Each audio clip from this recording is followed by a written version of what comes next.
They looked at you and didn't see a fighter, didn't see the nights you cried in silence, didn't see the weight you carry, pain you swallowed, the storms you survived. They saw a soft target, an easy win, someone who wouldn't last.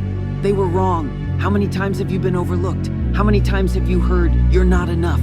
How many times have you let it slide? Enough. This is where that ends. This is where the version of you that took every hit quietly dies.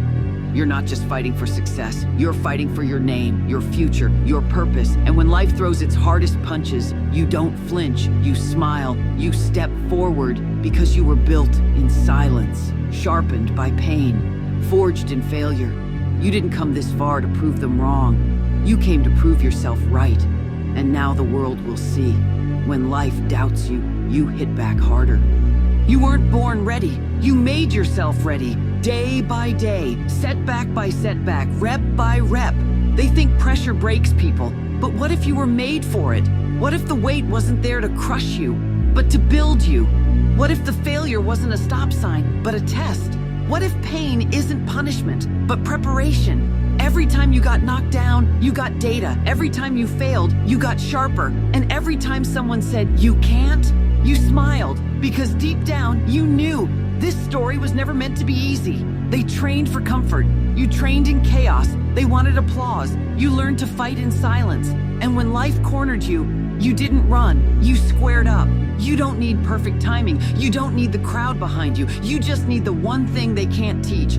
That fire inside that says, "I don't care who doubts me. I'm not backing down." He started as a nobody, quiet, overlooked, the kid who got pushed around and said nothing. No spotlight, no head start, no confidence, only fists, only heart, only that unshakable voice inside that whispered, "There's more in you."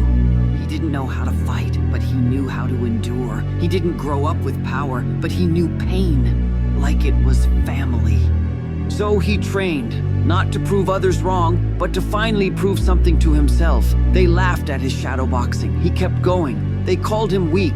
He kept pushing. They told him to give up. He kept standing.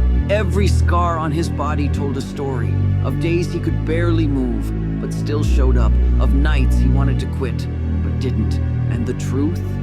He became strong the hard way, the slow way, the honest way. No shortcuts, no handouts, just grit. He didn't fight for the crowd. He didn't fight for revenge.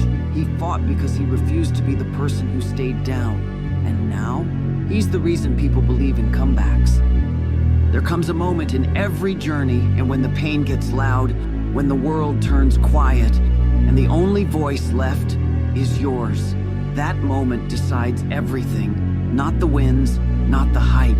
The moment where you're broken, but still choose to move. That's where greatness is born. He could have quit.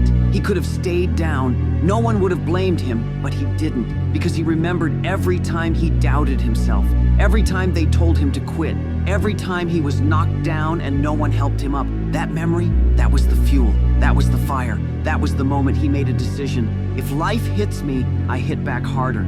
You want to rise? Then bleed for it, cry for it, get up after the 100th failure like it's your first day. And when your legs shake and your lungs burn and everything says stop, say no, say, "This is my fight, this is my life, and I'm not done yet." Because at the end of the day, it's not the talented who win, it's not the loudest. It's the one who refuses to fold, who turns every doubt into discipline, every loss into fuel, and every punch into progress. So the next time life swings at you, don't flinch, don't back down, step in. You weren't made to be afraid. You weren't made to fit in. You were made to fight. And when life doubts you, hit back harder.